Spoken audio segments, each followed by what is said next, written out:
Hey everyone, David C. Anderson here coming at you from the Knife Center, and today we're looking at the new KUF V2 from Liong Mah Designs. Let's check it out. As you probably guessed already, this knife was designed by Liong Mah. He's very prolific by this point, and he's turned to Reate to build his knives, creating pieces of very high quality at reasonable price points. Before he was a knife designer, however, he actually had a background as a pastry chef. In his latest creation, the KUF V2, you can clearly see his culinary influence on this culinary-inspired folding knife. KUF stands for Kitchen Utility Folder, and the first thing you'll notice about the flat ground M390 blade is the dropped edge, a lot like a chef's knife. In a pinch grip, you could use this to do some rocking cuts on a cutting board, but there's not really enough length for most things where you would typically need to do that. But it's great on the draw cut. The curve and the angle of the edge makes it feel ready to slice. I do a lot of cooking myself, and something about this blade just feels natural. I use my chef knife more often than my EDC most days, and this knife feels instantly familiar to me. It sounds cliche, but it really does feel like a natural extension of my hand. The handles come with a titanium frame lock, and the lockup on all of these is nice and early with plenty of life in them. There's no lock bar insert, but I've not found lock stick to be an issue at all. It opens and closes very easily.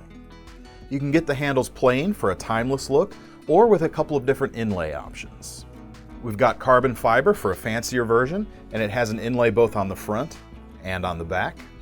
If you want the most grip, however, go for the micarta versions. The inlays are flush, but they have a matte texture that add a little bit of grip over the standard versions. We've also got a cool ridged backspacer that connects the two sides, and that adds a little bit of flair onto what is otherwise a fairly simple shape. We've also got a really cool hidden lanyard point on the back with plenty of clearance for attaching anything you want. As far as hardware goes, we have a milled titanium pocket clip, which is a bit nicer than your standard folded type of clip, and it is reversible for either left or right side carry in a tip-up configuration.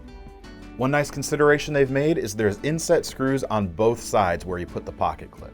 This works together to hold the backspacer in place. What this means is you can use either side without any empty holes, and it just looks like they're supposed to be there and not tacked on at all. For an extra touch of flair, we've even got a really cool stylized pivot that carries over onto both sides. With the knife closed, the first thing you'll probably notice is what we're calling the top flipper, which we're finding easier to use than most typical front flipper designs. And honestly, this knife was made for fidgeting. A simple pop of the thumb, and the blade opens nicely thanks to the ball bearings in the pivot. You can use your index finger too, but I find it a little more awkward than using your thumb. The advantage of that top flipper, since we do have the dropped edge here, is we don't have a flipper tab sticking out that would get in the way of that cutting board action. You can get that same sort of advantage with a front flipper, but as I said, this top-mounted design is even easier to use. If you prefer more conventional methods of opening, we also have a large cutout in the blade. Of course, you can use two hands to open very easily, as well as your thumb, but it also easily allows the middle finger flick that's become very popular in recent years. Honestly, I've never been that great at this opening method, but with this knife, it's extremely easy. I think Liong Mah's KUF V2 design is a winner. It's refined, usable, and fun to play with, and thanks to the fine engineering and precision of Reate's manufacturing, it's built to last. Make sure to let us know what you think of it down in the comments, and to get your hands on one of your own, click the link in the description below to head over to KnifeCenter.com.